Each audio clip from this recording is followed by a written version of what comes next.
Hola, ¿cómo están todos? Muy buenos días.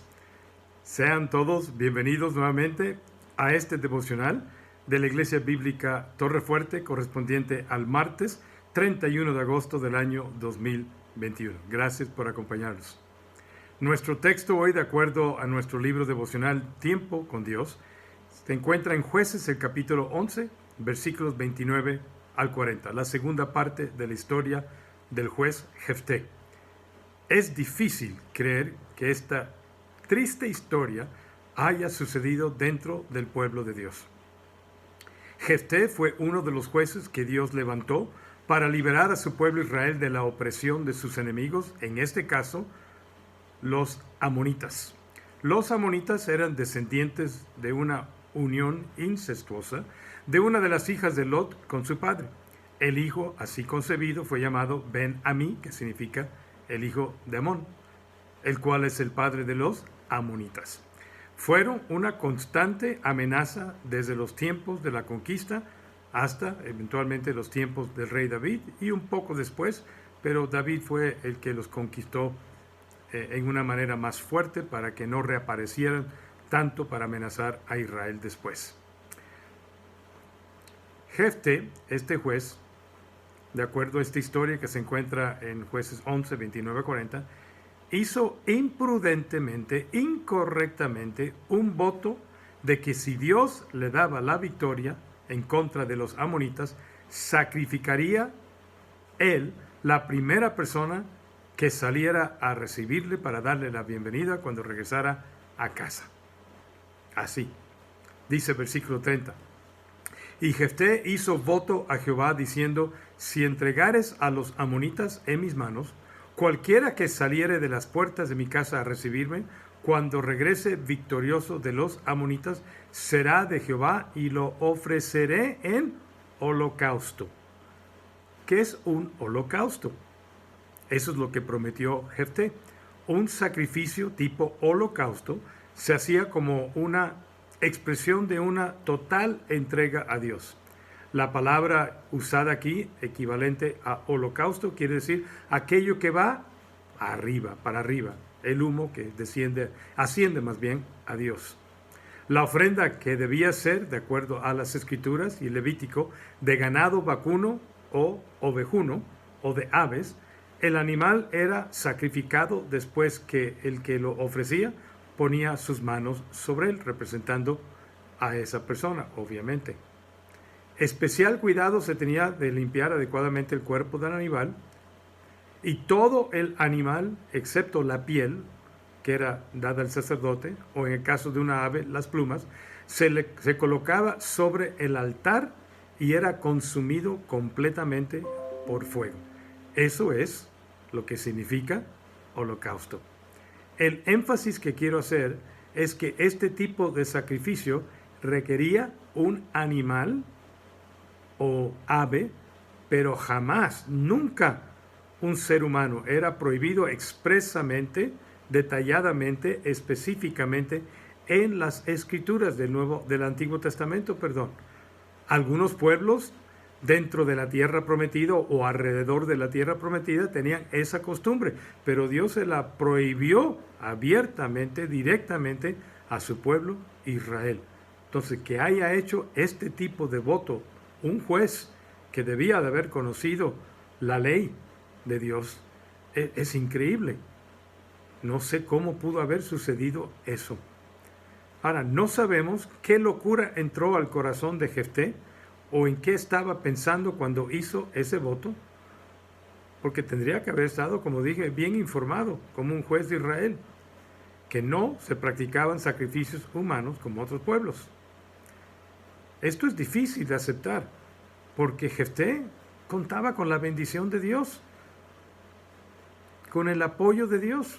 No solamente le dio Dios la victoria, sino que el versículo 29 de Jueces 11 dice que el Espíritu de Jehová vino sobre Jefté. O sea, contaba también con el poder de Dios para llevar a cabo su llamado y su oficio como juez y defensor de Israel. Y teniendo el Espíritu de Dios sobre él, en el sentido de poder, haber negado su dirección que tendría que hacer de acuerdo a la palabra de Dios, o apagar el fuego que había encendido ahí para no hacer tal cosa. Quizás fue por orgullo o porque quería hacer algo como los demás pueblos. No sabemos porque no lo dice el texto. Equivocadamente prometió algo a Dios que no debería haber prometido. Pudiera haber prometido el holocausto, por ejemplo, de un animal, pero no de, como dice el texto, cualquiera que fuera el primero de salir a recibirme. No creo que tenía en mente él, cuando hizo este voto o promesa, algún perrito que iba a salir a recibirle, una vaca, un cordero o algún pájaro. Obviamente, quien saliera a recibirle y darle la bienvenida hubiera sido un ser humano. Quizás estaba pensando en algún sirviente o alguien que él sabía que iba a ser el primero y no le caía bien, pero nunca se imaginó que fuera su propia hija la primera en salir a recibirle. Puede ser que esto lo permitió Dios como una disciplina para enseñarle una dura lección a Jefté, que serviría también para todo el pueblo de Israel.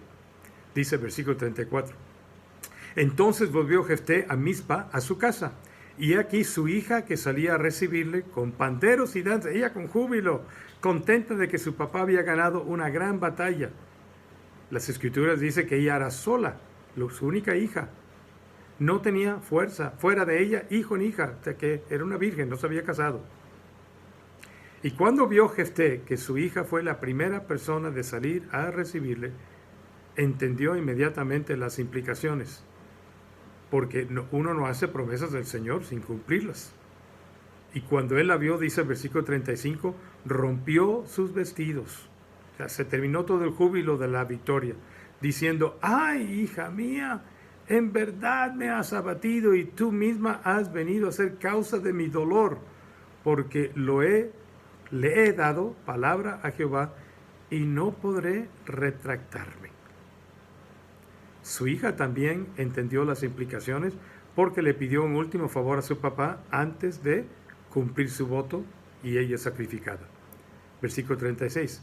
Ella entonces le respondió, Padre mío, si le has dado palabra a Jehová, haz de mí conforme a lo que prometiste. Esto es admirable de parte de la hija. Le dije, primero Dios y segundo yo, ya que Jehová ha hecho venganza en tus enemigos, los hijos de Amón. Y volvió a decir a su padre en el versículo 37, concédeme esto, Padre, déjame por 2 meses que vaya y desciende por los montes, que disfrute de la vida, llore mi virginidad porque moriré virgen, yo y mis amigas, mis compañeras. Él entonces dijo, ve. Y la dejó por 2 meses. Y ella fue con sus compañeras y lloró su virginidad porque sabía que nunca se iba a casar por los montes. Pienso al leer nuevamente esta historia que todos estaban locos. No había alguien sano por ahí que levantara su voz en protesta a esta barbaridad de matar o sacrificar a su hija única para cumplir un voto que hizo equivocadamente en contra de la ley de Dios. No había nadie para defender a la hija inocente de esta crueldad de parte de su padre. No había nadie para decirle al papá que estaba haciendo algo en contra de la ley de Dios, que desistiera. ¿No se atrevía a hacer eso? Creo que esta es una buena lección para nosotros. Hay un dicho mexicano que dice, el que calla, otorga. Si vemos algo mal, debemos de hablar, no quedarnos callados. Alguien tendría que haber levantado la voz para decirle, Jefté, estás loco, ¿cómo que vas a sacrificar a tu hija? La ley bien dice que no puede sacrificar a un ser humano. Y si él dijera, es que hizo un voto a Jehová, bueno, hay maneras de redimir votos en el Antiguo Testamento y hay también la oportunidad de arrepentirte y decir, Dios, perdóname mi locura. Yo quise eso para que obtuviera yo la victoria, pero no sé en qué estaba pensando, estaba loco, perdóname y perdona la vida de mi hija. Pudiera haber hecho algo así si alguien hubiera hablado, pero nadie habló. Ahora, la actitud de Jefté y su hija es admirable si pensáramos que tan en serio tomaron una promesa hecha a Dios.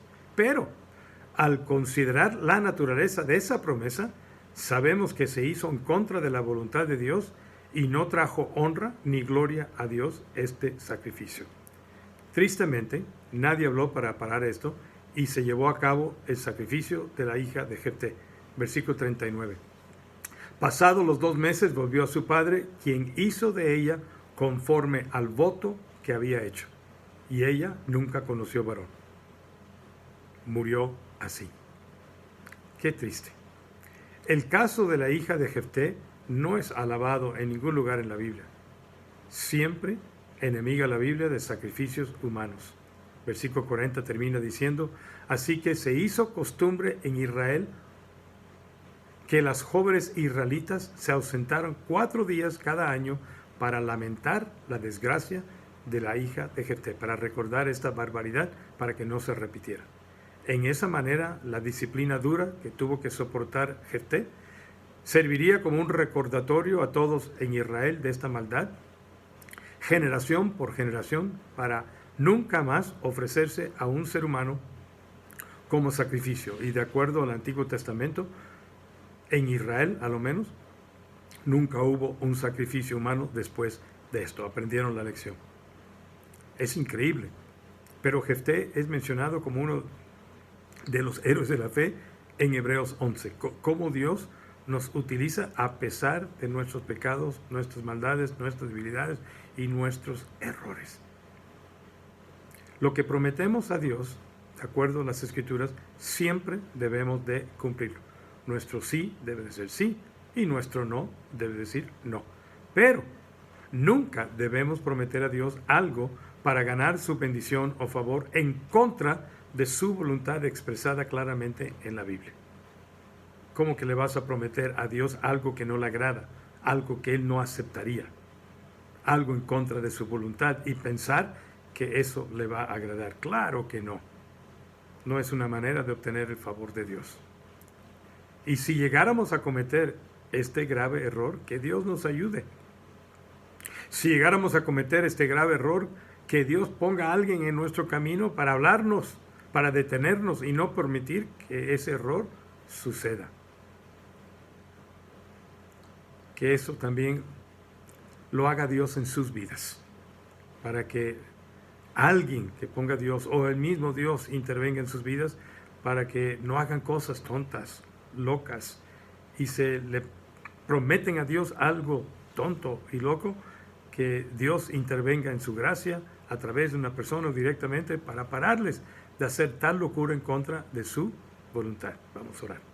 Padre, te damos gracias por todas las lecciones que tú nos das en la Biblia, algunas difíciles de comprender, difíciles de entender, como esta, pero está ahí en la Biblia. Es un acto que sucedió, una barbaridad que sucedió dentro de tu pueblo en contra de tu voluntad. Perdónanos, Señor, por las cosas que hacemos en contra de tu voluntad y deténnos de prometer cosas que no debemos de prometer, que no van de acuerdo a tu voluntad o que sabemos bien que no podemos cumplir.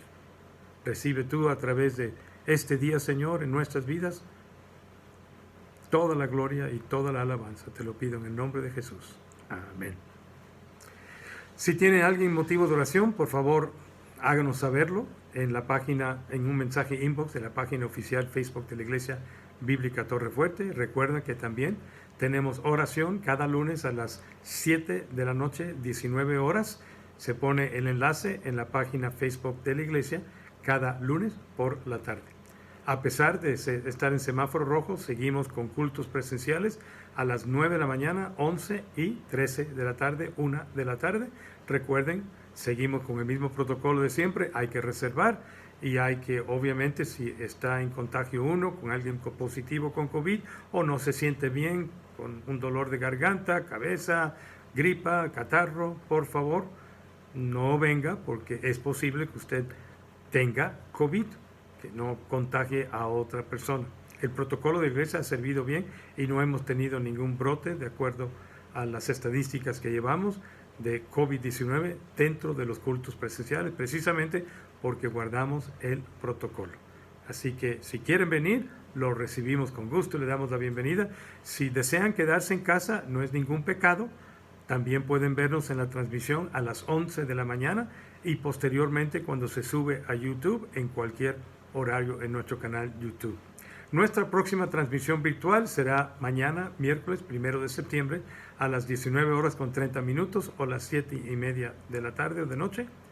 El título ya cambia, ya terminamos nuestra serie sobre los milagros de Jesús, señales de compasión y poder. Ahora vamos a ver por varios miércoles pasajes selectos del libro de Hebreos, así lo pueden empezar a leer. No vamos a tocar cada versículo ni cada párrafo, pero sí vamos a tocar bastantes lecciones importantes y prácticas para nuestras vidas que servirán de bendición para sus vidas. Recuerden que mañana también vamos a celebrar la Mesa del Señor, así que en forma virtual, no va a haber público presente.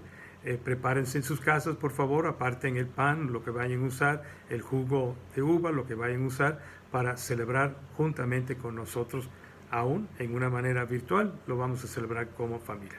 Gracias por acompañarnos en este breve devocional esta mañana. Nos vemos mañana en nuestro próximo devocional a las 9 de la mañana. Les esperamos. Cuídense mucho, por favor, en estos días. Dios los bendiga ricamente. Y mi deseo es, como siempre, que tengan un muy excelente día. Nos vemos.